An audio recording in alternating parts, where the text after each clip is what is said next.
Apache builder, Mexican widow, a romance that defied hatred. In a land where the sun doesn't just burn skin but scorches prejudice, love doesn't always arrive through roses and promises. Sometimes, it seeps in through a broken roof. And from that crack, light enters. Love in the land of fire. Sonora, an unforgiving desert of sun, wind, and deeply rooted judgment. Here, a solitary woman is met with suspicion, and an Apache man is treated as something less than human. But this story is not for the narrow-minded. It is for those who've dared to love someone the world says they shouldn't. For those who've stood alone and still had the courage to say, "He's a good man." Catalina Morales was not born to be a hero. She was born to love fiercely, stubbornly, foolishly, like the blood-red soil of Sonora itself. And Kale, the Apache man with calloused hands and quiet eyes, did not come to steal or conquer. He came to fix a roof. Just a roof, but in truth, he came to rebuild a universe of love long denied. This isn't simply the tale of a widow and a drifter. This is the story of two wounded souls, finding each other in ruin, and building a shelter from trust. Catalina stood in the storm that year, not of rain, but of life. Wind howled through shattered tiles like the last cry of hope breaking apart. La Esperanza Ranch, once filled with laughter and the scent of fresh cheese, had decayed into moldy walls and a collapsing roof, just like the heart of the woman who lost her husband 2 years prior. She didn't cry. Not because she was strong, but because she had no tears left. That morning, like every other, she pushed past the musty air and despair, washed her hands, and tried to make cheese. But the roof had given in. Rain had turned the cheese to mud. Her dream into disgrace. Don Fernando, the feared landowner, had been waiting for this. Every few days, he sent someone to whisper poison-laced kindness. "You can't keep this land, let me help you." But Catalina was the kind of woman who clenched her fists tighter when cornered. She knew she couldn't afford repairs. She knew the crumbling bricks above her could fall at any moment. But she refused to sign away her soul. And then, he appeared. A figure walking slowly from afar. Tall, lean, with shoulder-length dark hair and sun-baked skin the color of drought-soaked earth. Catalina clenched the hem of her dress. His eyes tired, but proud. Sad, but not broken. She knew instantly he was Apache. In this land, that was as good as wearing a danger sign. He stopped, respectful in distance, as if life had taught him to never step too close. "Señora," he said in calm Spanish, "I saw your roof is damaged. I can fix it. I ask only for 3 meals a day, and a place to sleep." Catalina froze. A roof in exchange for meals? The village whispers echoed in her mind, "Don't deal with Indians. They bring trouble." But then she looked in his eyes again. There was a hunger not just of the stomach, but of the soul. "You really know how to fix a roof?" she asked. He nodded. "My people built homes for generations. I helped build the San Xavier Church as a boy."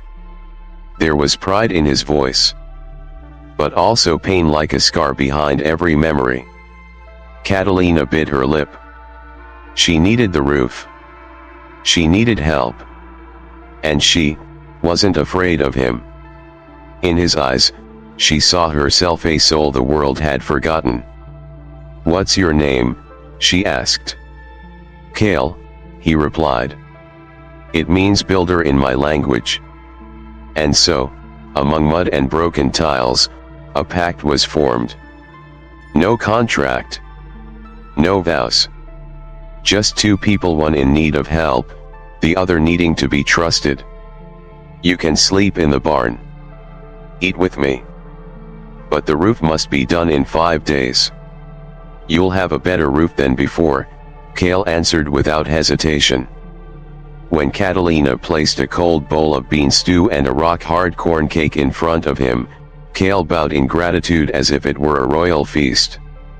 In that moment, Catalina knew she was doing something wrong, by the world. But something right, by her heart. That night, Catalina couldn't sleep. Not because of fear, but because something inside her had begun to stir like an underground stream waking after a long drought. She lay silently, listening to the rain on the remaining roof, the wind sighing through cracked walls, imagining the soft breath of the man sleeping in the straw beyond. This house once held her husband's deep snores. Now, it held silence. But tonight, the silence didn't feel lonely. Somewhere out there, someone else was enduring it with her. By morning, she awoke to an unfamiliar sound hammering. She pulled back the curtain, heart racing. Kale had already begun. Standing on the broken roof, unafraid of heights, he hammered with rhythm and strength as if each strike pushed back the village's scorn. He wasn't hunched like a beggar. He stood tall, sure, measuring the world with every glance. Catalina waited on the porch for him to come down for breakfast.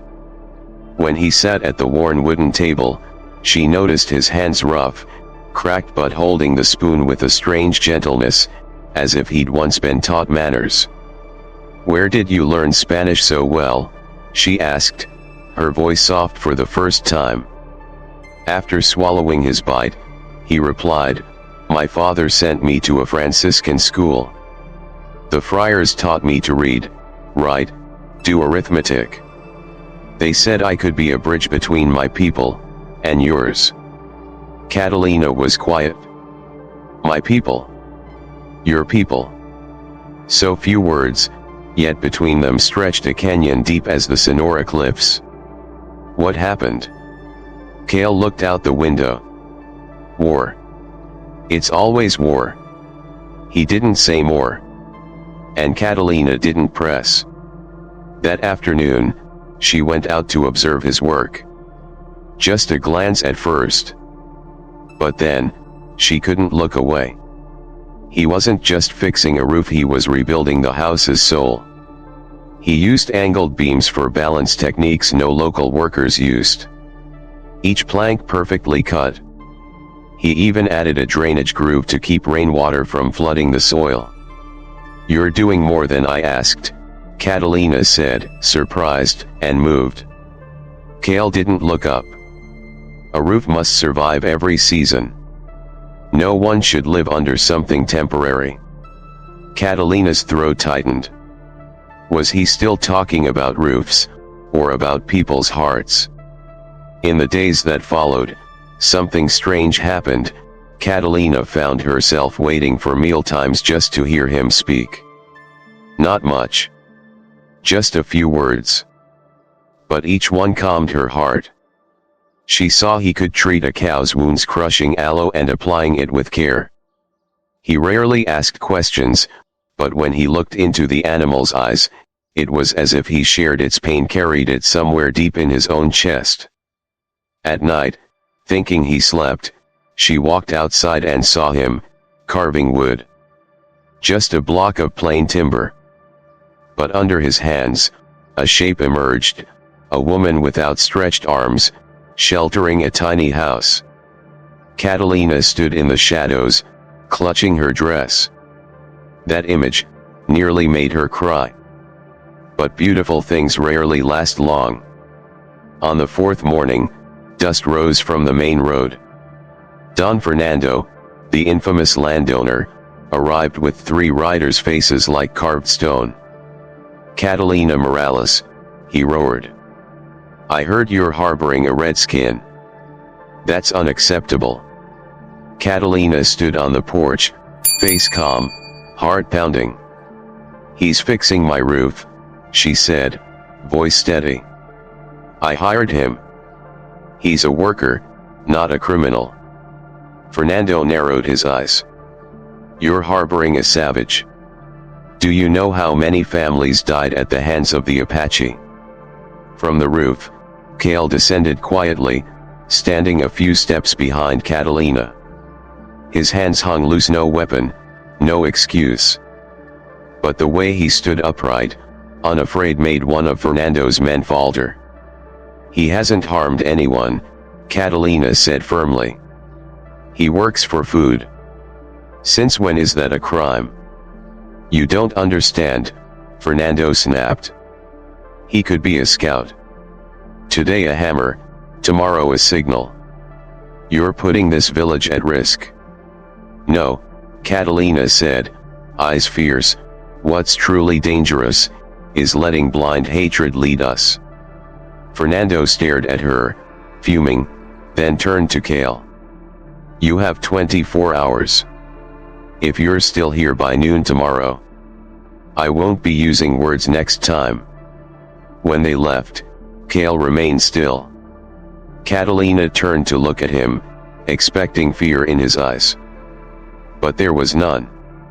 He simply asked, in a soft voice, "Should I leave, tonight?" Catalina froze. "I don't want to bring trouble upon you," Kale continued. "I'm used to being told to leave. It's all right." A moment of silence stretched, endless and deep. "No," Catalina said firmly. "You've worked hard. You've done nothing wrong. You have every right to stay." Kale looked up, and for the first time, his eyes filled with emotion. "Why are you doing this?" he asked. "You don't owe me anything." Catalina didn't answer right away. She glanced toward the barn, where he had slept the night before on cold, dry straw. Then she looked back at the house where the wooden beams were starting to come alive again. "Because I know what it feels like to not belong anywhere," she whispered. "I know that look people give you, the way they judge you just because you're different." A soft breeze passed between them. Kale stood there, hands clenched slightly, as if trying to hold in the emotions rising in his chest. But in his eyes, something shifted. No longer just guardedness, but a flicker of hope. That night, Catalina couldn't sleep. She sat by the window, moonlight stretching across the red dirt like a silk ribbon. Far off, a wolf howled from the mountains. In her hand, she held the small carving Kale had made, a woman with arms outstretched, sheltering a tiny house, and realized it was her. Elsewhere in the barn, Kale was also awake. He was carving again. This time, a figure of a man standing before a mountain, arms open wide, ready to face a storm.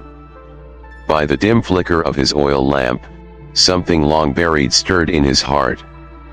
The feeling of being trusted, without needing to hide who he truly was. The next morning, day 5, the sun rose more slowly than usual, as if even nature was waiting to see what would unfold. Catalina handed Kale his breakfast. "Are you sure you want to continue?" Kale simply nodded. "You know," she said softly, "sometimes, trust doesn't need a reason. It just needs one person brave enough to start." He looked up. And for the first time since he arrived, a smile broke across his face, faint, like early morning mist, but enough to warm the day ahead. Under the scorching Sonoran sun, noon of the 5th day burned like a warning. But Catalina didn't leave the porch. She stood there, watching Kale drive in the final nails, tightening the last beams. The roof was finished. But not just finished, it was reborn. Higher, stronger, more open than any roof in the village. With carefully angled planks to catch the wind without breaking, and cleverly cut rain grooves lining the edge, Kale had done something no one in town ever dared. He rebuilt not just the house, but its very soul. Catalina passed him tools, wiped his sweat, and smiled. For the first time in years, her smile wasn't guarded or regretful.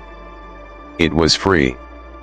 When I was a little girl, she said gently, my father told me, a roof doesn't just shelter from rain. It shelters memories, and pain too. Kale turned, placed a hand on the final beam, and tapped it 3 times like a silent prayer. Then may your memories, he said, finally rest under this roof. But then came a sound neither wind nor saw. Hooves. Louder than before. Heavier. Dust clouds rose from the road to La Esperanza, thick as a storm cloud. Catalina clenched her fists and stepped down. They're coming, she said. Calm. Kale climbed off the roof unhurried, unafraid. I'm not running. You should, she said. This isn't your fight. But I won't let you face it alone. Not after what you've done for me. Don Fernando returned, not with 3 men but with over a dozen. Some carried guns. Others, rope. Their eyes no longer held suspicion, they held violence. Catalina stepped in front of Kale. What are you planning? This is my land. You've tainted it, Fernando growled, by harboring a killer species. A man in the mob shouted, my brother died to their kind 3 years ago. I won't let this one walk away free. Kale stepped forward.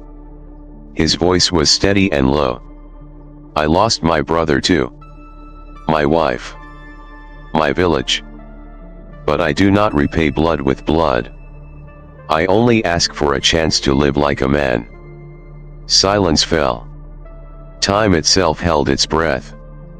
Catalina disappeared briefly, then returned with Manuel's old hunting rifle. It wasn't her first time holding a gun. But it was the first time she aimed it at those who once called her daughter of the village. Anyone touches him, she declared, I shoot. Fernando sneered. You'll shoot who? Patricio, the one who fixed your fence. Esteban, who lent you a compass. For this savage. Catalina didn't answer. She pulled the trigger. The bullet flew past Fernando's boots, thudding into the mud inches away. Close enough to make every man flinch. Next time, she said, I don't miss. A suffocating silence. The once confident men began shifting, unsure, fumbling for reasons they no longer believed. Kale stood quietly behind her, but in his eyes, a light returned. Pride. You're going against the whole village, one man yelled. No, Catalina replied. I'm standing for humanity. And if this village no longer knows what that means, maybe it's time it was rebuilt. Like this roof. And in that moment, they no longer looked at Kale as just an Apache. They looked at Catalina, a slender woman with a rifle, standing tall as stone. That kind of courage cannot be bought, threatened, or erased. It can only be born from love. As the mob slowly dispersed, like dust swept away by wind, only Catalina and Kale remained in the courtyard, silent and exhausted. Those who came for blood left with trembling hands. Perhaps it was the fire in Catalina's eyes. Or perhaps, it was the calm in Kale's voice, mirroring the grief and humanity they had long buried. Catalina looked at the man who had rebuilt her roof, and perhaps her broken world. The sky dimmed. Sunset spilled like red wine over the earth, coloring everything in hues of endings and beginnings. You know, she whispered. I've never felt more alive than I do today. Kale nodded, saying nothing. His eyes gazed toward the Dragon Mountains, where something, or someone, seemed to be waiting. Not a home. A purpose. That night, for the first time, Catalina invited him inside. She laid out a proper meal: bean stew, cornbread, and warm water. She lit a single oil lamp at the center of the table, a gentle light, soft enough not to reveal all scars, but enough so no one needed to hide. Kale looked around the small house, its worn objects, faded photos, and the clear, aching space where Manuel once sat. No one spoke of the dead. But Kale bowed his head slightly, a silent gesture of respect to the man who had once been this home's heart. "Catalina," he said, voice lower than usual, "I'm not just a roof builder." She put down her spoon. "I figured." He looked at her for a long moment, then opened the worn cloth bag he always carried. From it, he took out a parcel wrapped in deer hide. Inside, an old map, government documents with red Mexican seals, and a silver necklace with a green emerald the size of a thumb. Catalina held her breath. "My name is Kainalnish," he said, eyes fixed on the heirloom. "Adopted son of Chief Nalnish, leader of all Apache tribes near the Dragon Range. I'm not just a nameless wanderer." The room swayed. Catalina opened her mouth, but Kale held up a hand. "When I came here, I didn't want titles. I wanted to be treated like a person, to see if goodness still existed, without power or gold." He unrolled the map and pointed beneath La Esperanza. "Under this land," he said, slowly, "is the deepest silver vein our people ever found. We've guarded it for generations for fear outsiders would destroy it." Catalina was stunned. All these years, she thought she was defending a patch of dry soil. But beneath her feet lay a national treasure. Kale looked into her eyes. "If I'd told you earlier, you might have doubted me. But now, I can't hide anymore." Catalina swallowed. "Then why don't you claim it? You could be wealthy. Own this whole region." Kale shook his head. "Wealth didn't save me. My wife and child died, refused treatment just because they were Apache. That's when I learned, money doesn't save a lonely soul. But, you're different." Tears welled up in her eyes. "I'm just a skinny woman with some cows and a leaking house. You're the first to look at me, like a man. Not a shadow." Kale stepped closer and placed the emerald necklace in her hand. "This belonged to my mother. And her mother. Apache tradition says we only pass it on, to the woman a chief calls his heart." Catalina trembled. "Are you proposing to me?" she whispered, afraid to shatter the sacred moment. Kale didn't answer with words. He knelt, taking her hands not like a servant bows, but like a warrior laying his soul at the feet of the one he loves. "Catalina, I don't know what the future holds. But if I survive the storm, I want to marry you. Not for the silver. Not for a title. But because you rebuilt the roof of my soul." Catalina wept. Not for the proposal, but because she realized she had loved him since the moment he carved a woman sheltering a house in her hands.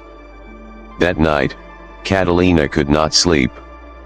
The emerald pendant lay warm in her palm, as if holding the breath of generations of Apache women before her, those who had been mothers, wives, and soul keepers of warriors.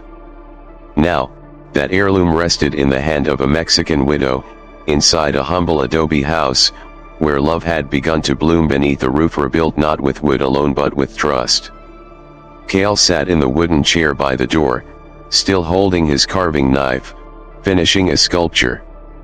This one was different, two figures, a man and a woman standing back to back, but their hands tightly clasped, facing the wind together. "Do you think they'll come back tomorrow?" Catalina asked, her voice steady. Kale nodded, eyes fixed on the blade. "I feel it. There's something shifting in the wind." And as if the universe confirmed it, the sound of hooves rose again, not thunderous like before, but hushed, like ghosts. The horses weren't coming down the main road, but creeping along the hills. It was an ambush. Catalina rushed to the window. It's him. Don Fernando. He's not here to threaten anymore. He's here to end it. Kale stood, and his gaze shifted, no longer a silent craftsman, but a warrior. His breath was slow and deep, like an old forest bracing for the storm. Where are you going? Catalina gripped his arm. I'm going out. To meet them. Alone. No, she clutched him tighter. You know what they'll do. They've come to kill. Kale gently placed a hand on her cheek. If I hide behind the woman I love, I'm no longer a leader. Catalina collapsed onto the chair. She couldn't stop him by force, but her heart was splintering. Before stepping out, Kale knelt and kissed her forehead. Listen to me, Catalina. If I don't return, if the worst happens, go to the Dragon Mountains. Find a stone shaped like an eagle. Beneath it are maps of the silver veins, legal papers, and enough gold for you to live like a queen. Catalina whispered, I don't want treasure. I just want you. Kale smiled, the smile of a man who had once lost everything and now had one thing worth living for. He stepped outside. The moon hung high and white, like the face of gods watching from above. Its silver glow touched everything.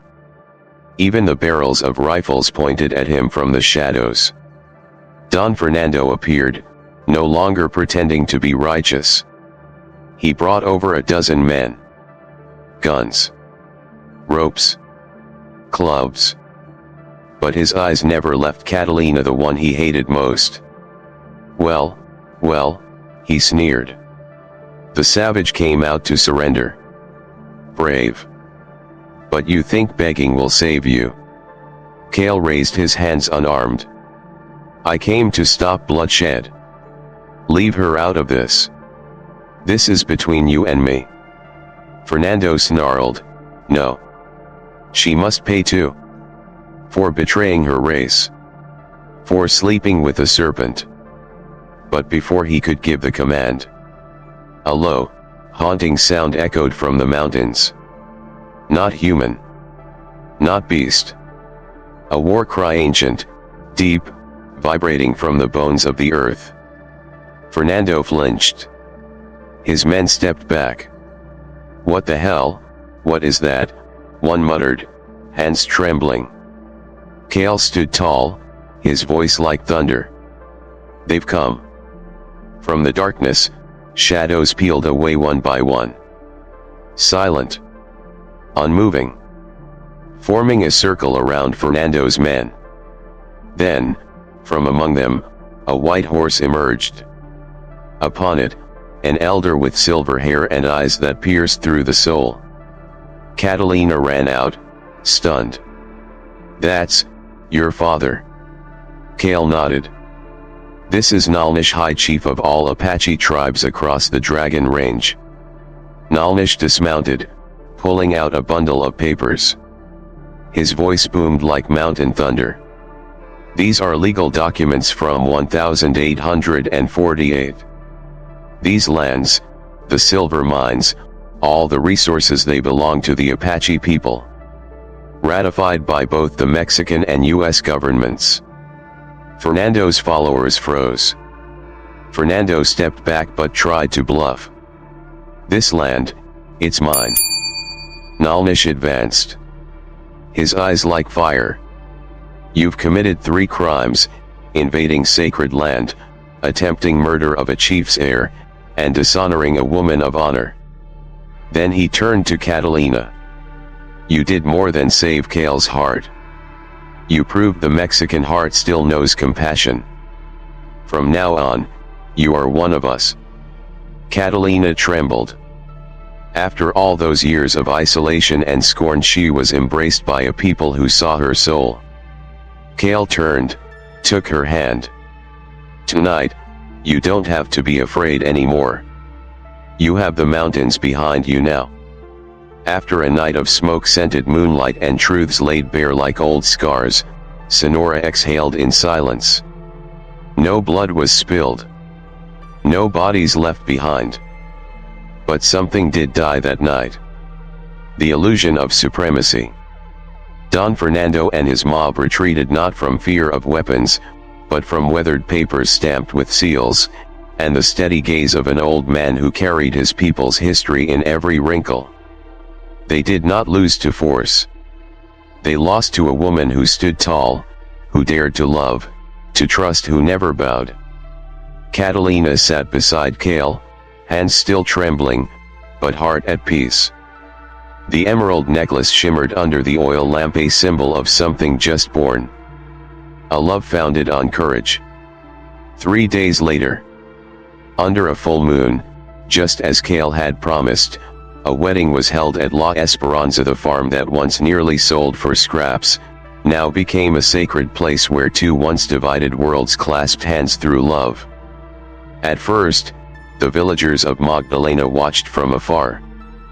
But when they saw Nalnish, the legendary chief, enter Catalina's home and bow before the faded photo of her late husband, Manuel, to thank him for his past honesty, something stirred in their hearts. The wedding was unlike any the region had ever seen. No stone church, but a sacred altar made of oak from Dragon Mountain. No choir, but Apache flutes and Mexican children's bells sang in harmony, two souls finding music after centuries of silence. No white gown, but Catalina wore a hand-woven silver-threaded dress made by Apache women, with a cactus flower veil resilient as the desert, like her. Cale, in traditional woven garb with eagle feathers behind his head, approached carrying a small carved figure. The woman with outstretched arms protecting the roof. The moment his love was reborn. Father Joaquim, one of the few priests who believed in love more than power, agreed to officiate. Beside him stood the Apache shaman, smiling with gentle dignity. They did not stand on opposite sides. They stood side by side like two rivers finally flowing into one lake. Catalina Morales, Cale said in Spanish, then in Apache. You saved the last piece of humanity in my heart. When the world saw me as a shadow, you called me by name. When I had only my hands and my honesty, you placed your trust in them. Today, I give you everything I have, not silver, not land, but my soul. And under this moon, I vow you will never stand alone again. Catalina tried not to cry, but her voice cracked, trembling with truth. Cale, you came when my roof was broken, and in fixing it you rebuilt my heart. I once believed women like me only existed to endure, not to dream. But you gave me the right to dream again. Of a home, of a man who honors his roots, and never asks me to hide mine. As they turned to each other, the shaman drew a sacred mark of union on their foreheads. Father Joaquim laid his hand in blessing. A breeze swept down from the mountains, carrying the scent of pine and silver stone, as if the earth itself was offering its blessing. That night, fire danced across La Esperanza. Drums, laughter, children's voices. No one asked, "Where are you from?" They only asked, "Does he love her?" And the answer was a smile. Like moonlight, quiet, radiant, and without judgment. 5 years later. Time never warns what it will bring. But 5 years after that moonlit wedding, Sonora, a land once ruled by prejudice, gunfire, and fear, stood as a rare symbol of the impossible. Love defeating hatred.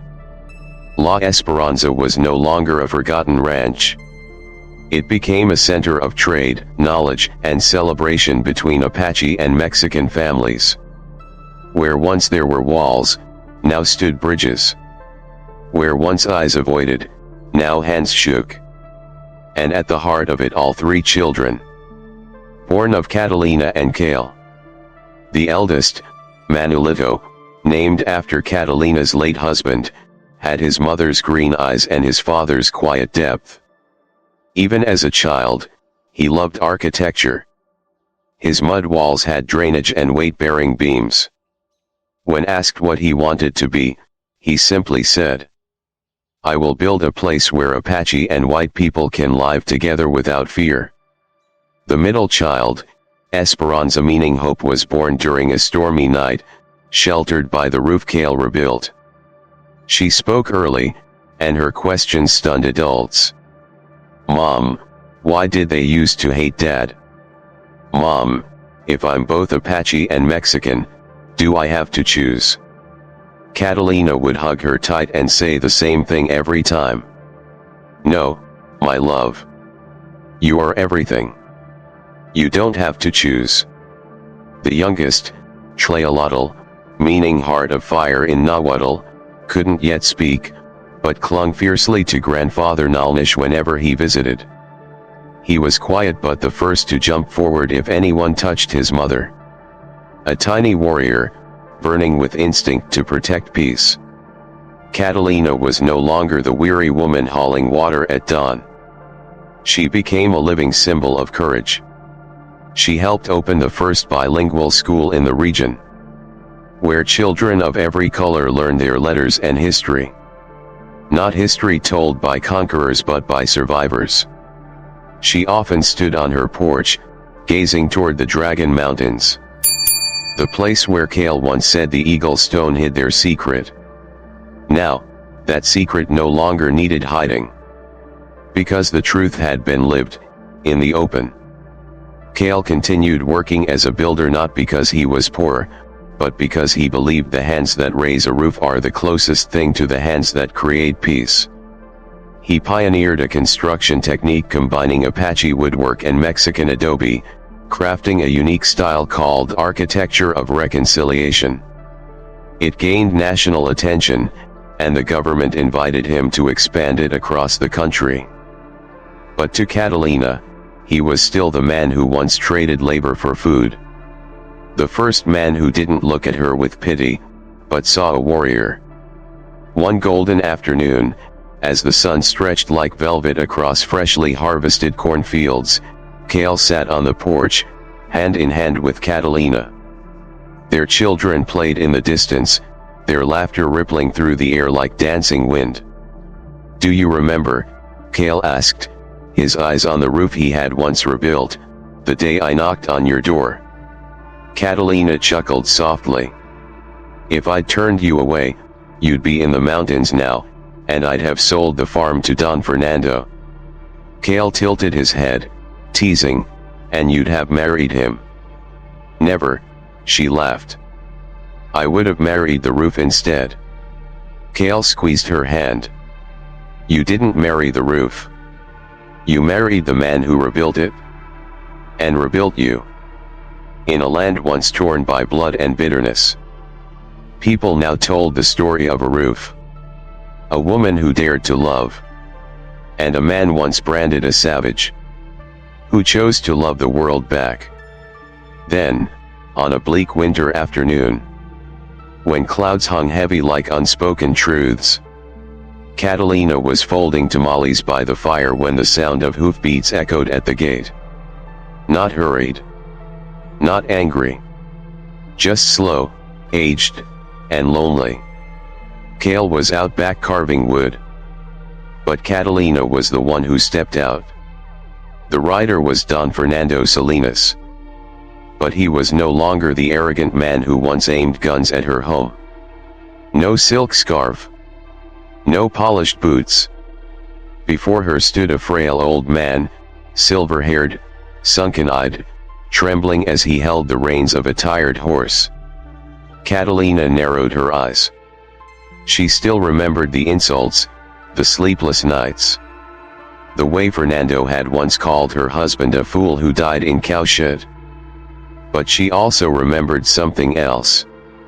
Compassion does not choose who deserves it. It chooses who needs it. Fernando dismounted, slowly. His back was bent, dark rings under his eyes like ink that wouldn't fade. Could I have some water?" he asked, voice raspy like wind scraping stone. Catalina nodded, returned with a warm bowl of water, and placed it in his shaking hands. After drinking, he sat on the same step he once called savage ground. He looked around. The place was now bright, alive. Trimmed cactus lined the yard. Apache reliefs hung alongside Mexican patterns. 3 children laughed nearby. Their joy plucked the air like perfectly tuned guitar strings. "It's strange," Fernando murmured, gazing at the roof. "That roof is still standing." "Because the man who rebuilt it," Catalina said gently, "wasn't who you thought he was." Fernando nodded. After a long silence, he pulled a yellowed envelope from his coat. His voice quivered. "Catalina, I didn't come to reclaim land. I have none left. I sold everything, was cheated, got sick. My son left. My friends disappeared. There's only me now." He handed her the letter. "This is a confession. I stole the tribal mine deeds long ago. With my own hands. I hid them in a locked drawer. But now, I want to return them." Catalina took the letter without blinking. In her hands were the original deeds, proof of Apache ownership of the silver mines Kale and Nalnish thought lost forever. Fernando looked at her, pleading. "I don't ask for forgiveness. I just don't want to carry this guilt into the grave." At that moment, Kale stepped out. He stood still for a while, then approached. Not with vengeance, but with calm. Fernando bowed his head. "You can take it all back. Press charges. Hang me, if you want." Kale looked to Catalina, the woman who once risked her life to defend him. Now standing without a weapon, and without hate. "You were wrong," Kale said quietly. "Deeply wrong. But if you truly understand that now, then it's enough. Hatred doesn't drain from the heart through blood. Only through the return of truth." Fernando collapsed into tears. Like a lost child finally seen. Catalina knelt beside him and laid a hand on his shoulder. "We don't need you to pay with your life. Live so you can tell your grandchildren. Tell them there was once a time you almost destroyed a miracle." The next morning, Fernando left the land he once claimed as his. No one knew where he went. But Catalina and Kale knew. Forgiveness isn't for the good. It's for those brave enough to face themselves. 10 years later. A decade after Kale first knocked on Catalina's door.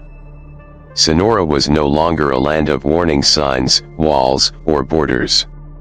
It had become a living symbol, proof that even in the driest deserts, light can bloom. If there is enough love, enough trust, and one person willing to start. La Esperanza was no longer the widow's ranch. It became known as the House of Two Worlds. The roof Kale repaired was now a historical landmark. Children from Sonoran schools visited to hear the story of an Apache man once seen as a threat, who rebuilt a roof with bare hands, and rebuilt the heart of the woman who lived beneath it. Part of the home was turned into the Museum of Cultural Reconciliation, housing Kale's wooden carving of Catalina with outstretched arms sheltering the home. Visitors stood silently before it. Some cried. Some bowed. All felt small before a love so quiet, yet big enough to reshape history. Catalina's hair had grayed, but her eyes were still as sharp as the day she pointed a gun at her village. She sat on the porch weaving baskets, listening to the laughter of her children now grown, fluent in both Spanish and Apache, studying philosophy, understanding rain prayers. Kale remained the quiet man, but now his name appeared in architecture textbooks. His roof design was taught as a model, a harmony of engineering and humanity. Nalnish, the great chief, passed away under a crescent moon. But before he left, he gave one final message. It wasn't me. It wasn't Kale. It was Catalina who brought peace. Because she dared to trust her heart when everyone else reached for their guns. On the day the Sonoran government honored Catalina Morales as Woman of the Century, she refused to give a speech. Instead, she led the audience behind the house to the place where Kale laid the very first bricks. She pointed up at the roof, smiled gently, and said, "This is my speech. No flags. No statues. Just a roof." Her name was later engraved at the museum gates. Catalina Morales. The woman who dared to love the man the world told her not to. She didn't build walls. She built shelter for the soul. And one day, when the sun flamed across the Dragon Peaks, Catalina sat beside Kale, head resting on his shoulder, eyes closed, smiling softly, like wind. All of Sonora fell silent, in farewell to the woman who lit a fire in the driest desert. But that fire did not die. It burned in the eyes of their 3 children. It burned beneath the still standing roof. It burned in every sign that read, "Welcome to the House of Two Worlds." And whenever someone asks, "How did this land become so peaceful?" the elders smile and point to the red-tiled roof in the plain. It all began with a storm, a woman who refused to give up, and a man who asked for nothing but 3 meals to rebuild her roof. A closing message for the audience of Ksitigarbha Tales. And you know what? Somewhere out there, even now, there are still Catalinas, quietly carrying roofs too broken to hold. There are still Kale's forgotten souls, just hoping to be seen as human. And maybe, just maybe, you watching this video are the next character in a great story yet to be told. So if you believe that kindness still lives, if you've ever loved someone the world told you not to, share this story. Subscribe to Ksitigarbha Tales. Because here, we don't tell stories to entertain. We tell them to remember what humanity forgot. Every share you make plants a seed in someone's soul. And who knows? Another roof, another soul might be rebuilt. With just one click. Leave a comment. If you were Catalina, would you have let Kale stay? If you were Kale, would you have entered a world that once rejected you? And if you were a witness, whose side would you stand on? Ksitigarbha Tales, we tell stories not to forget, but to remember. See you in the next journey. We'll go on to where the light still shines, and love never has to hide under a broken roof again.